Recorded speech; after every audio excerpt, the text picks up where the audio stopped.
I went to school one day and I saw his friends and my heart sank, because here I had a boy who was the size and looked more like a 10-year-old, and here were his friends who were the size and looked more like freshmen. And I just wanted to cry right there. I couldn't get out of the school fast enough. I knew right then and there that that was the problem.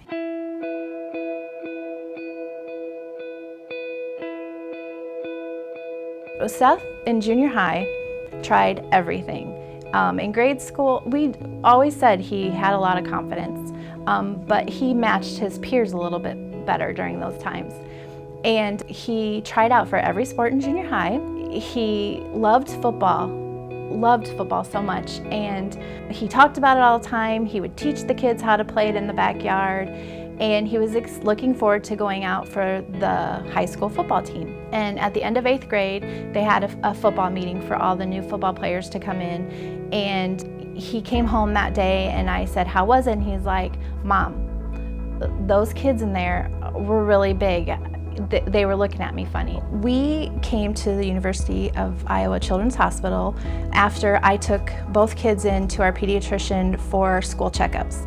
Seth was going to be a freshman and Amelia was going to be in 6th grade. Amelia, I think, was taller and definitely bigger than him. And both kids were sitting on the exam table, and our doctor walked in the room and almost immediately was like, "Hey, there's a problem here." He sent us to get an x-ray of Seth's hand, which showed his growth plate.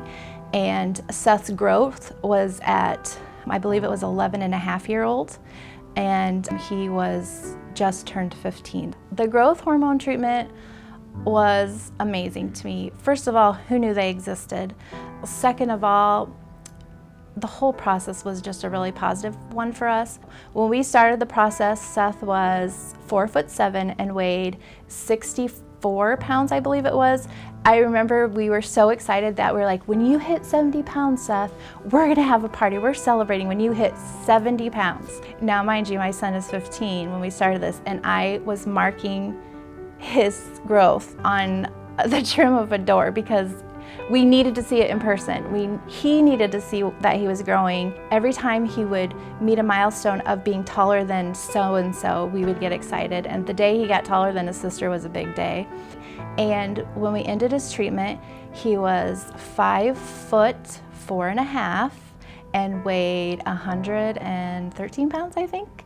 So it was crazy and wonderful, and I'm so happy that it happened for him. Bringing Seth to a teaching hospital, I looked at it as Seth being a patient with someone who's learning how to be a physician. But as a mom, I felt like all of these students I saw roaming the halls were like my kids, and I was so proud of them, and I felt very proud to be a part of their process of learning and knowing how to treat different things, and that made me happy and proud and excited to be a part of this hospital. I cannot say enough about Dr. Curtis. She was full of spunk, friendly as can be, and made us feel so comfortable, and I felt like Seth was her kid too, and she was fighting for this and as excited as we were the whole process through with his treatment and how he was growing, and she was always very honest about what was happening and where he was. I just have never once walked in this place and felt like we didn't matter. I've always felt like we mattered, and I know that they see a ton of kids, and technically we could have been a number, but instead we were the Barton family and my son was Seth. I'm proud to be his mom, I'm proud of who he is, and I'm excited to see who he becomes in the future.